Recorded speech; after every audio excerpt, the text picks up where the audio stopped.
He thought it was just another salvage run. It's just another day pulling scraps from a war zone. ... until he heard the sound. Not a cry for help. ... not a warning. But the growl of something that should have torn him apart. And yet, it followed. Him. It learned his voice. It saved his life. ... And it carried the mark of the Empress herself. Now, ... Every ship in the galaxy hunts him. Every predator bows to him. ... And if he makes the wrong move, the most dangerous creature alive will choose between him and her. He didn't know it yet, but in the next 24 hours, and the galaxy would know his name. They would fear him, respect him, and some ... would want him dead. Because the thing he just found wasn't just dangerous. It was the most valuable creature in the Empire, and it had chosen him, he thought. It was just another salvage run. Just another day pulling scraps from a war zone. ... Until he heard the sound. Not a cry for help. ... not a warning. But the growl of something that should have torn him apart. And yet, followed him. It learned his voice. It saved his life. ... And it carried the mark of the Empress herself. Now, ... Every ship in the galaxy hunts him. Every predator bows to him. ... And if he makes the wrong move, the most dangerous creature alive will choose between him and her. The rain was still falling. Soft at first, then heavier, turning the ground into black mud. Ethan Cole stepped over the remains of what used to be a home. Walls collapsed. Roof burned. Strange claw marks carved into the steel beams. His helmet visor flashed a warning. Radiation pockets detected. He ignored it. He'd been doing salvage runs for years. He didn't survive by being careful. He survived by being quick. The village had been wiped out days ago. Scorch marks from orbital strikes. Bones. Somewhere in this wreckage, there could be tech worth enough credits to get him off this cursed planet. That's when he heard it at first. It was just a low rumble under the rain, like distant thunder. Then it came again. Sharper. Closer. ... A sound that made his skin tighten. His visor pinged. Unknown biosign detected. Ethan froze. The sound came from a half-collapsed shelter near the edge of the jungle. He drew his sidearm, moving slowly toward the opening. The air inside smelled of metal, blood, something wild. In the corner, half buried under broken beams, was a creature no bigger than a human toddler. But its shape was wrong. Powerful shoulders, sleek black scales laced with glowing orange lines, and eyes that burned like molten glass. It was hurt a deep gash across its flank, leaking thick, dark blood. Ethan's scanner screamed at him. High threat biosign detected. Run! But the cub didn't attack. It didn't snarl. It didn't even try to escape. It just looked at him, like it knew him. Like it had been waiting. Ethan's breath slowed. He'd seen vids of predators like this before. Full grown. They could rip a tank apart. Owning one was illegal in half the galaxy. And in the other half, it was suicide still. Something about the way it tilted its head, the way it blinked slowly at him. It wasn't just an animal. There was something in its gaze. Intelligence. He took a step closer. The cub's eyes followed every movement, but it didn't pull away. You're not going to make it out here. ... Ethan muttered, his voice barely audible over the rain. He knelt, sliding his hands under the broken beam to free it. The cub let out a soft, low sound, not a growl. ... More like a sigh. He knew the locals would kill him if they found out he had this thing. He knew even carrying it back to his ship was a risk. But his gut told him one thing. If he left it here, it would die. Ethan pulled it free. It was heavier than it looked, muscles coiled under its skin, breathing slow and steady against his chest. The jungle beyond the ruins was quiet now. Too quiet then. ... A branch cracked. Ethan turned his head and froze. Half hidden in the mist, a massive shape stood between the trees. Black scales, glowing orange eyes, teeth as long as his hand. It was the same species as the cub, a full, grown, and it was watching them. Ethan didn't move. The full-grown predator stood perfectly still in the mist, its eyes locked on the cub in his arms. Rain slid over its black armored scales, and each slow breath carried a deep, rumbling growl that shook Ethan's chest. He had seen enough wild animals to know the difference between curiosity and hunger. This was neither. This was recognition. The cub made a low, almost pleading sound, and the massive predator tilted its head. For a moment Ethan thought it would charge. Instead it stepped back into the shadows and was gone. Every instinct in him screamed to run, but he forced himself to move slowly, keeping the cub close as he crossed the muddy path toward his small dropship. The ship's ramp hissed open, and he slipped inside, sealing the hatch before the jungle could take back what he'd just stolen. He set the cub on a crate, scanning it for injuries. The gash along its side was deep but clean, probably from shrapnel. He sprayed a layer of med foam over it, watching the creature tense, then relax under his touch. "You're a strange one," he muttered, tossing the scanner onto the bench. It immediately knocked over a wrench with its paw, then picked it up in its teeth like a trophy. Ethan frowned. It was playing. It wasn't normal for a predator. He was about to record a vid for his own notes when his ship's console beeped. An encrypted signal was bouncing off his comm array, locked onto his coordinates. The ID codes weren't military or civilian, they were something worse. Someone was tracking him. He powered the engines and broke orbit, heading for the cover of a nearby asteroid belt. The cub watched him the whole time, its glowing eyes reflecting every light on the bridge. As they cleared the atmosphere, the cub padded over and sat by his chair, its gaze fixed on the stars. "You like this view, huh?" Ethan said without thinking.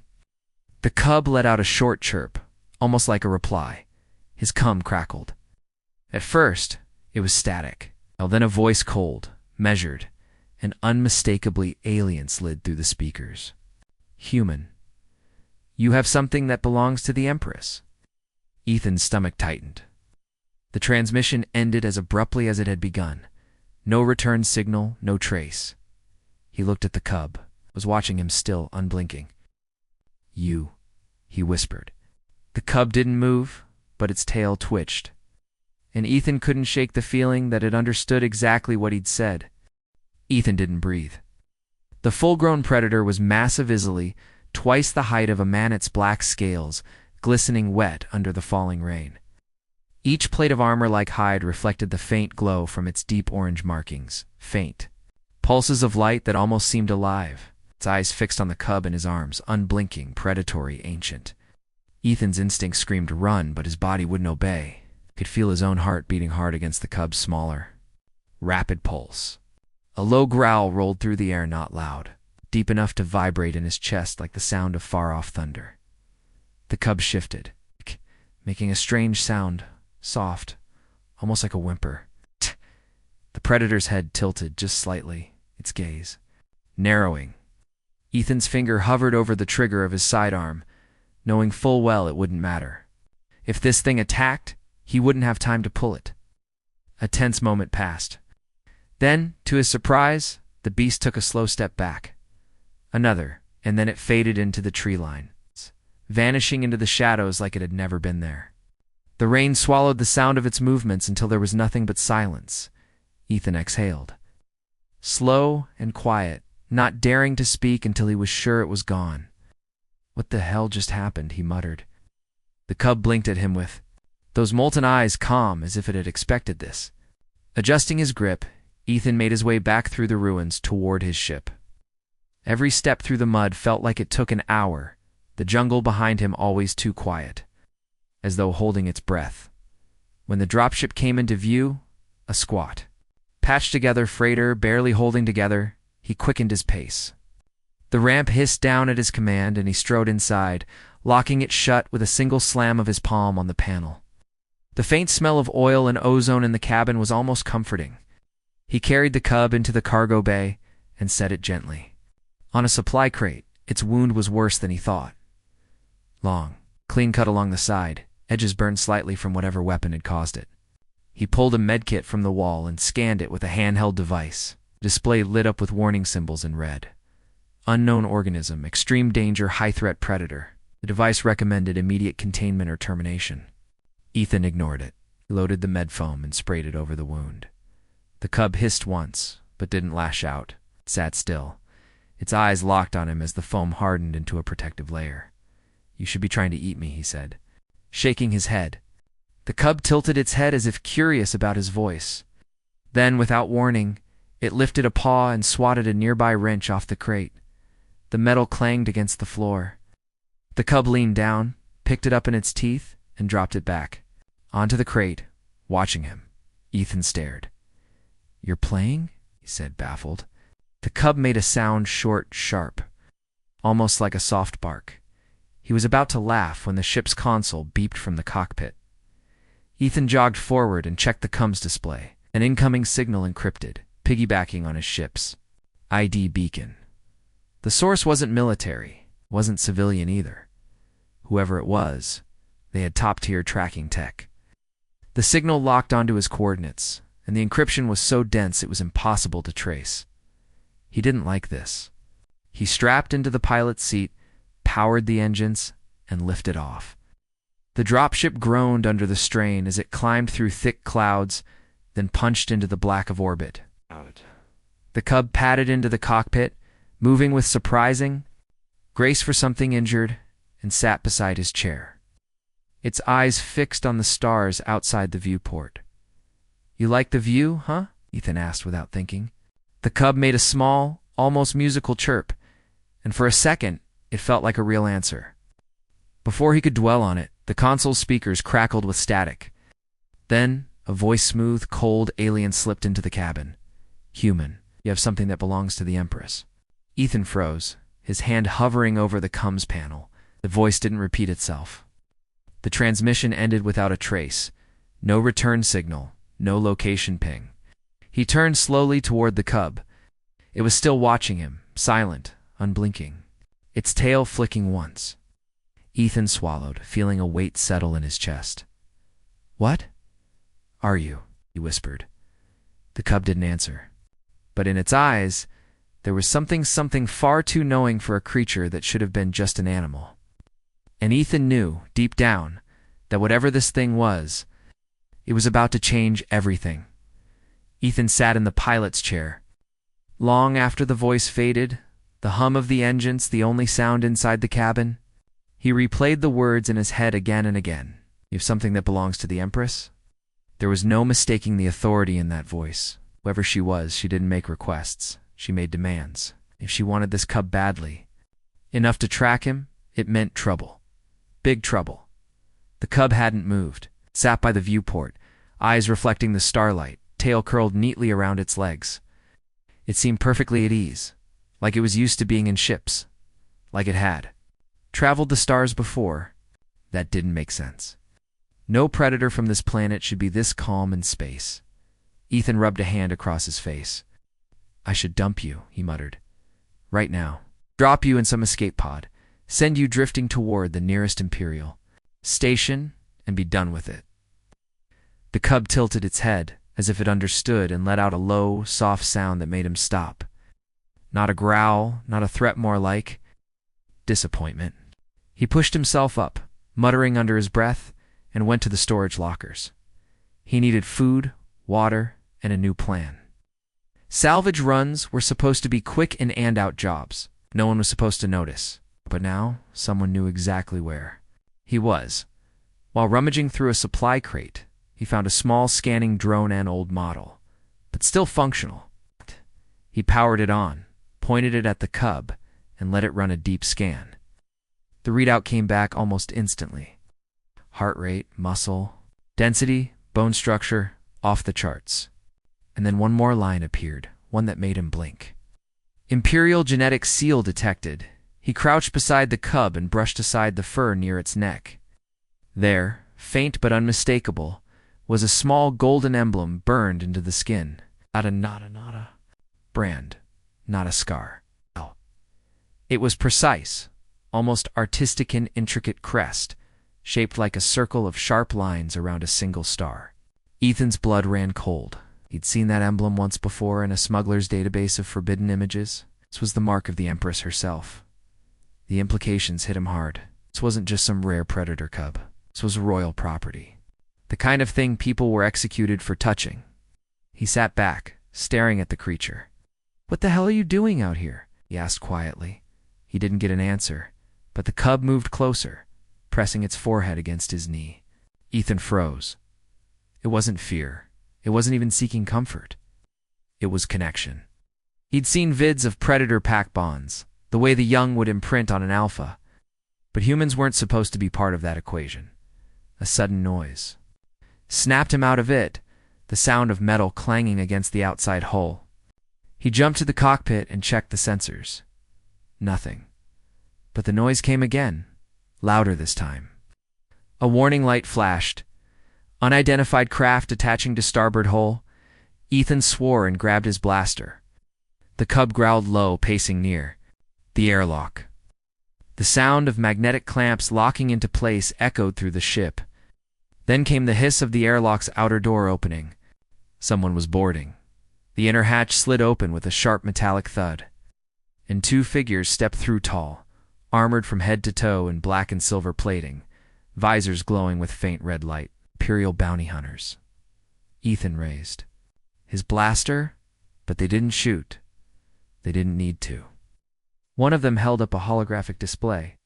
His own face stared back at him from a wanted notice. Bright red letters flashing, "Wanted alive, drop the weapon." One of them said through a voice modulator.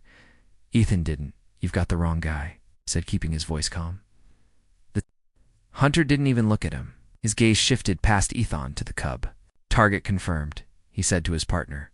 "Prepare containment." The second hunter pulled a long, tube-like device from his back, unfolding it into a cage of glowing energy. Ethan stepped in front of the cub. "That's not happening." First hunter raised his rifle. "Step aside, human. The Empress requests her property returned. You have no idea what you're carrying." Ethan's grip on his blaster tightened. "I've got a pretty good idea," he said. "And I'm not handing it over." For a moment, no one moved. Then the cub suddenly lunged forward, not at the hunters, but at the weapon in the second one's hands. It moved so fast, Ethan barely saw it. The predator's teeth sank into the energy cage, ripping it apart in a shower of sparks. The hunters stumbled back, shouting into their cums. Ethan fired twice, hitting one square in the chest and sending him crashing into the bulkhead. The other turned to fire, but the cub was already on him, knocking the rifle away with a snarl. In less than 10 seconds, both hunters were down live but out cold. The cub padded back to Ethan, tail flicking lazily as if asking if there were more to fight. Ethan stared at it. "Just save my life." The ship's sensors blared again. Multiple contacts inbound. 6 ships fast and closing in. Ethan looked at the cub, then at the star field ahead. "Looks like we're not done yet," he said. And somewhere deep in space, far beyond the reach of his scanners, a woman with cold golden eyes watched the pursuit unfold from the throne of her flagship. Her lips curved into the faintest smile. The cockpit was alive with warning tones. Red lights pulsed across the panels, each one screaming the same truth. 6 Imperial ships were closing in fast. Ethan's fingers danced over the controls, plotting evasive routes through the asteroid. Belt ahead. The cub stood beside him, tail twitching, eyes locked on the sensor display like it somehow understood the danger. The first wave of incoming fire streaked past the viewport, bright lances of plasma that sizzled through the vacuum, barely missing the hull. Ethan yanked the ship hard to starboard, the frame rattling in protest. Pieces of old cargo tumbled in the back, clattering against the walls. The cub braced itself, claws digging into the deck plating, as if it had done this before. The cums crackled again, but this time it wasn't a demand, it was a warning. A deep, mechanical voice came through. "Cole, you are surrounded. Power down your engines, and your execution will be swift." Ethan almost laughed. "Execution? That's generous." He cut the channel and rolled the ship sharply, slipping into the jagged maze of drifting rocks. The asteroid belt was unstable, riddled with debris from some ancient battle. To most pilots, it was suicide to navigate at this speed. To Ethan, it was the only chance. Plasma fire tore past them, splashing against asteroids and bursts of molten rock. The cub crouched low, a rumble deep in its throat, not fear, but anticipation. Ethan banked hard around a massive asteroid, hugging its surface so close the ship's sensors screamed proximity warnings. One of the pursuing fighters clipped the rock and exploded, fragments spiraling into darkness. 5 left. The belt grew denser, the asteroid spinning in chaotic, unpredictable patterns. Ethan threaded the ship between them with split-second precision, his knuckles white on the controls. But then, a shadow eclipsed the stars ahead. Something vast, something deliberate, was moving into their path. It emerged slowly from behind. A cluster of asteroids, a ship so large it blotted out entire sectors of space. The hull was black and gold, sharp and angular, like a blade drawn against the stars. Across its side, etched in glowing alien script. It was a single symbol Ethan recognized instantly, the same crest burned into the cub's skin. The Empress's personal warship. Every Imperial fleet whisper called it the Sovereign's Wrath, and stories claimed it had destroyed whole worlds without firing a single shot. Ethan's stomach sank. This wasn't a patrol fleet anymore. This was her. A new com channel opened, unencrypted this time. The voice that filled the cabin was the same one that had haunted him since the jungle, smooth, calm, and laced with something dangerous. Human, the Empress said, and Ethan could almost see the smile in her tone. You've run far enough. Ethan didn't respond. The cub stood beside him, gaze fixed on the image of the warship filling the viewport. Its orange markings began to glow brighter, as if reacting to something unseen. You carry what is mine, the Empress continued. You will return it. Perhaps I will allow you to live. Ethan's hands tightened on the controls. It's not yours anymore. A pause. Then a soft laugh, cold and amused. You think you've bonded with it? You think it will protect you? It is a cub, human. Without me, it is nothing. The cub let out a sharp growl that vibrated through the deck. For the first time, Ethan saw the faintest flicker of surprise in the Empress's voice. Interesting. She said, it already sees you as alpha. No wonder it defied me. Her warship shifted position, massive guns aligning with his tiny freighter. You will dock. Now, or I will tear you from the stars. Ethan's mind raced. There was no fighting this ship head-on. His only chance was to slip into the asteroid field again, but the larger rocks here spun so violently that a single misstep would turn the freighter into scrap. He glanced at the cub. We're not docking, he said quietly. The cub's gaze didn't waver. Ethan throttled up, diving toward the thickest part of the belt.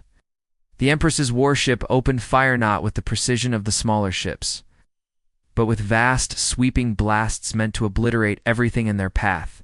Chunks of asteroid the size of cities shattered and spun wildly, colliding with each other in deafening impacts.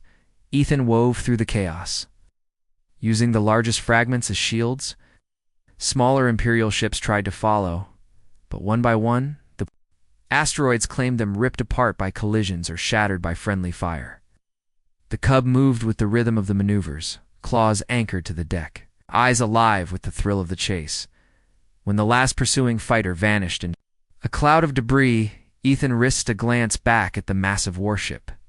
It was holding position at the edge of the belt, its weapons silent now. The Empress's voice came through once more, low and deliberate. You can hide for now, Cole, but the bond you've taken will lead me to you. And when I come, I will. Take back what is mine along with your life. The channel closed. Ethan didn't realize he'd been holding his breath until it came out in a long sigh. The cub looked at him, tilting its head again in that strangely human way. Yeah, he said softly. We just made a very powerful enemy. But deep down, he also knew he wasn't giving the cub back. Not now. Oh, ever. The asteroid belt was behind them now, but the silence that followed wasn't relief. Was the kind of silence that made every hair on Ethan's neck stand up. Space stretched out before them, dark and endless, broken only by the cold light of distant stars. The cub sat in the co-pilot's seat, still watching the scanner as if it expected the massive warship to appear again at any second. Ethan had killed his transponder, caught all automated signals, and drifted on minimal power to avoid detection. But he knew the Empress wasn't just relying on scanners. She had said it herself, the bond would lead her to them. That was the part Ethan didn't understand. He'd never believed in the old spacer tales about living links between alien creatures and their owners. But the cub wasn't just a pet, it was reacting to things before he even saw them. Sometimes it looked at him like it could hear thoughts he hadn't spoken. And now, Ethan was starting to suspect. Maybe it could. He glanced at the cub. Its glowing markings were dim again, but not gone. It was calm, but in a watchful way, ears swiveling slightly as if picking up sounds through the vacuum itself. "You're not normal, are you?" Ethan muttered. The cub blinked slowly. Almost in acknowledgement, the hum of the life support fans filled the cabin, steady and soft. Ethan kept his eyes on the long-range scanner, empty. Maybe the Empress had pulled back. Maybe she was dealing with something else. Or maybe she was doing exactly what he was waiting. He needed a place to hide, somewhere the Empire's reach was thin. A memory stirred an abandoned mining station on the far side of the Perseus Rift. It had been stripped and left to rot years ago. But the asteroid field around it was dense, the old tunnels twisting like a labyrinth, perfect for disappearing. He brought the engines online again, slow and quiet. The cub shifted in its seat, as if sensing his decision before he touched the controls. "Yeah," Ethan said. "We're heading for Perseus. Not much out there, but dust and old bones should be safe." The journey took hours, and with each passing minute, Ethan felt the tension coil tighter. He kept the ship's lights low, systems minimal. Even shutting down the primary nav computer to avoid any pings the Empire could trace. When they finally dropped out of slip space near the rift, the view was almost beautiful, swirling mass of asteroids, dust clouds, and debris stretched for thousands of kilometers. Somewhere in the heart of it, hidden in shadow, was the mining station. Ethan guided the freighter in slow, weaving between giant rock formations. The cub stayed alert, its tail swaying in a slow, deliberate rhythm. And then movement. Not imperial. Ships. Smaller. Faster. The scanner lit up with 6 contacts closing from multiple directions. Ethan's first thought was pirates. His second thought was maybe worse. It comes flared to life, a voice full of static and amusement. "You're a long way from the lane, stranger." "Fancy paying the toll?" The cub bristled immediately, a low growl rumbling through the cockpit. Ethan kept his voice calm, not looking for trouble. "Too late for that," the pirate replied. "We're looking for a certain ship carrying a certain package. Word is, the Empire's paying very well for it." Ethan's jaw tightened. The Empress's reach was faster than he'd thought. She'd already put a bounty on them. The pirate ships began to circle, weapons locking. Ethan could maybe take 1 or 2, but not all. Before he could make a move, the cub suddenly leapt from its seat and padded to the rear of the ship, claws clicking on the metal floor. "Where are you?" Ethan started. But then a strange vibration filled the cabin. It wasn't mechanical, it was alive. The ship's lights flickered. Air felt heavier. Ethan turned to see the cub standing perfectly still in the cargo bay, its orange markings blazing like molten metal.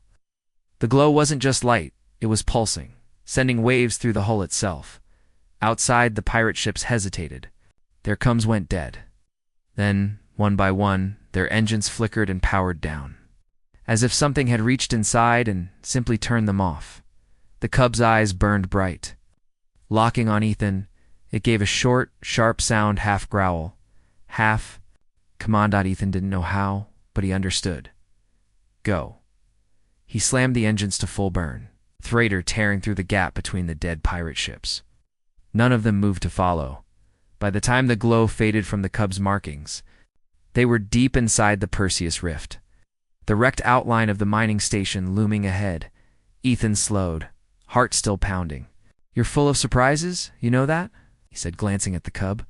But the cub only stared back, as if to say, "You haven't seen anything yet." Somewhere far behind them, beyond the rift, the Empress stood on the bridge of her warship, watching a holographic projection of the freighter's path. The faintest smile touched her lips. "So it awakens," she whispered. "Good. Let it grow strong. before I take it back." The mining station was a skeleton in the dark. Half its exterior was torn open to space, the rest buried in the asteroid it clung to. Old docking arms jutted out like broken bones, and faint ice crystals drifted from cracked water lines. Ethan eased the freighter into one of the surviving bays, the landing gear scraping against debris. Inside, the silence was thicker than space itself. The only light came from the faint glow of the Cub's markings, painting the rusted walls with flickers of orange.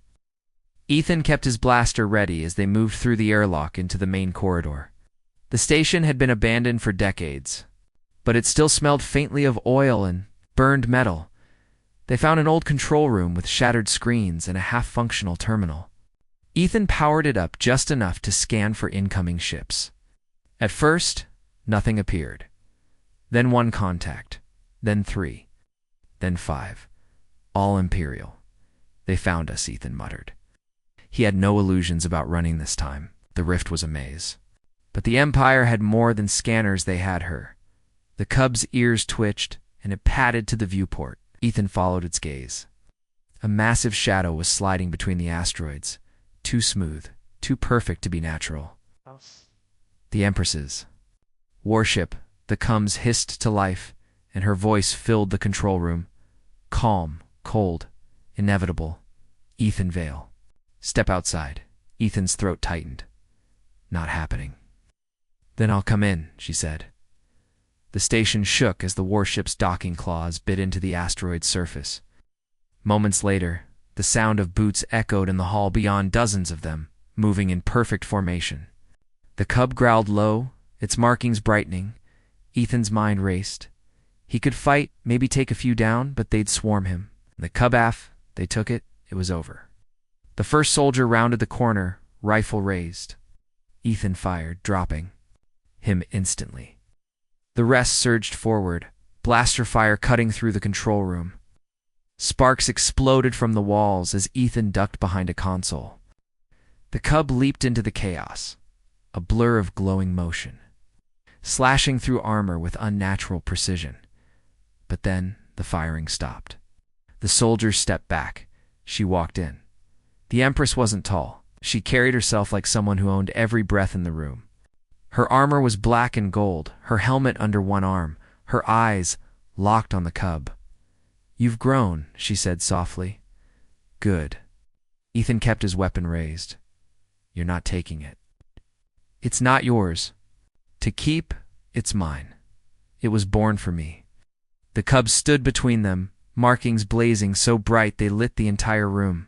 Its breathing was slow, deliberate. Ethan could feel something building in the air, like pressure before a storm. The Empress stepped closer. "Come," she commanded, and then it happened. The Cub's glow flared into pure white heat, and the world seemed to bend around it. Ethan felt his vision blur, like space itself was warping. The Empress froze mid-step, eyes narrowing not in fear, but recognition. "You've bonded," she said quietly, finally looking at Ethan. "It chose you." The air seemed to vibrate with the Cub's pulse. Images flashed in Ethan's mind worlds. Burning, fleets falling, the Cub grown into something vast and terrifying. A weapon. A leader. The Empress's voice was almost reverent. "Do you know what it is? What you've stolen?" Ethan tightened his grip on his blaster. "I didn't steal it. It asked me for help." Her gaze hardened.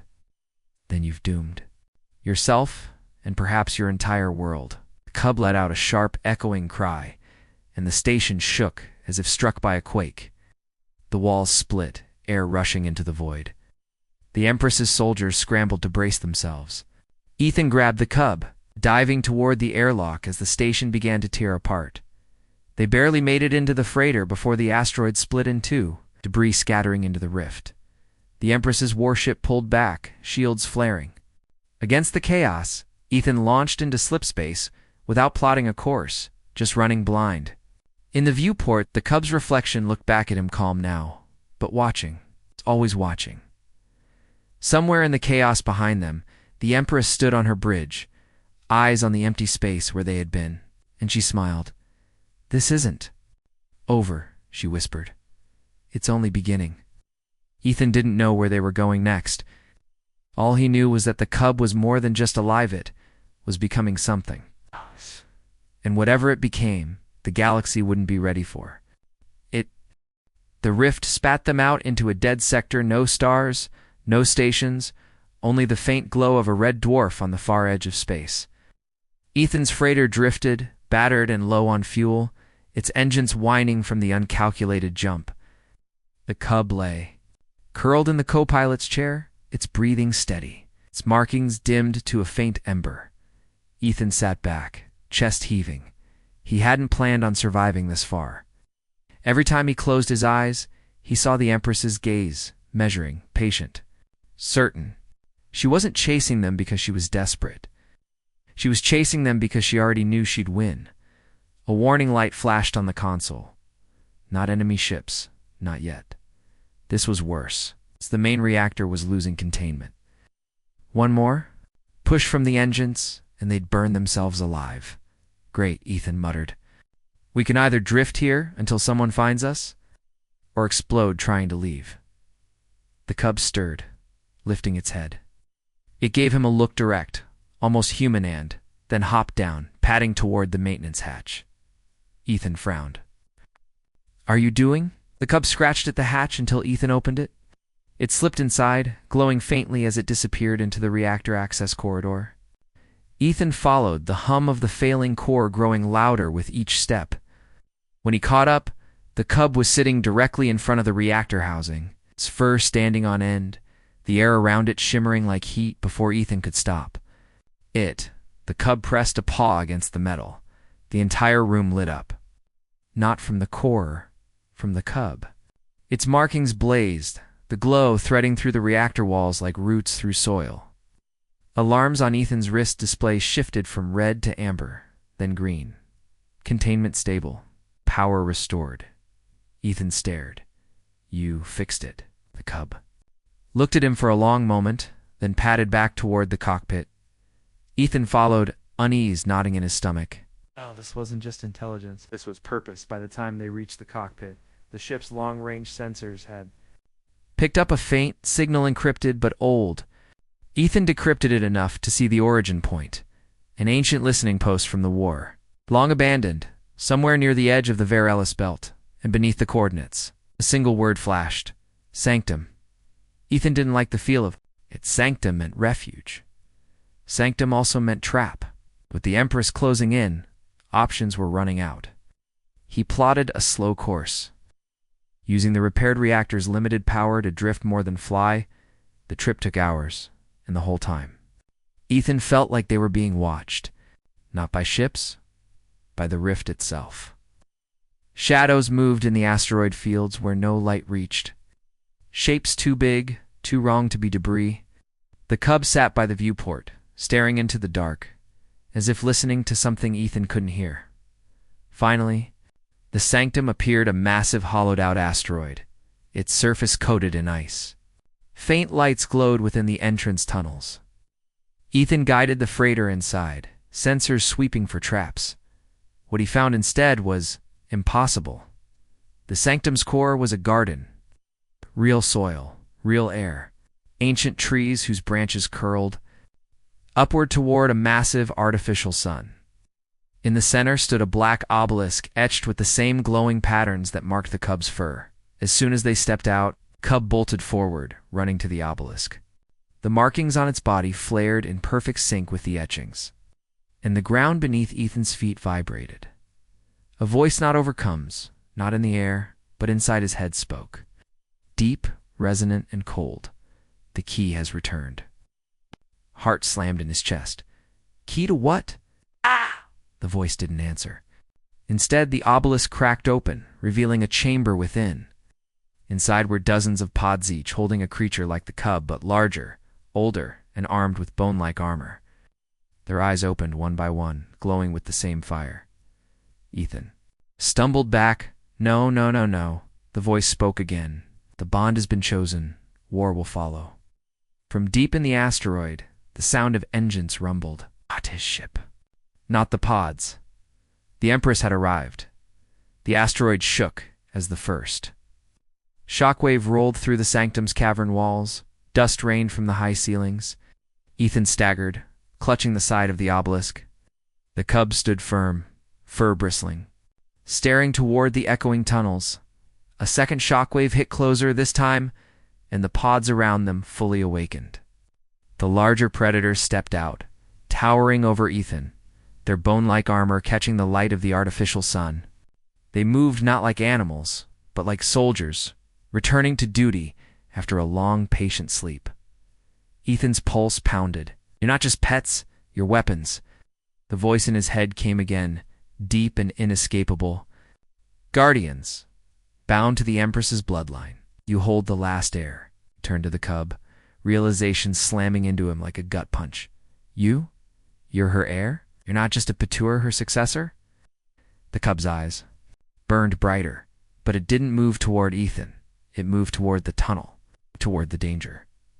From the shadows, the first of the Empress's soldiers emerged. Leak black armor, plasma rifles glowing. They didn't hesitate. Weapons came. Up, targeting the cub. Ethan didn't think. He threw himself forward, scooping up the cub and diving behind one of the massive roots twisting from the ancient trees. Bolts of plasma seared the air, charring bark and stone. The larger predators roared a sound so deep it made Ethan's bones vibrate and charged. The tunnel exploded into chaos.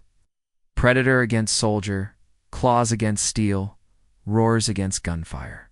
Ethan ducked and weaved, dragging the cub toward the freighter. But more soldiers poured in from the opposite side. Trapped. Then she appeared. The Empress stepped into the sanctum, her crimson armor catching the artificial sunlight. She didn't look tired. She didn't even look angry. She looked satisfied. Her gaze locked on the cub. You found my child.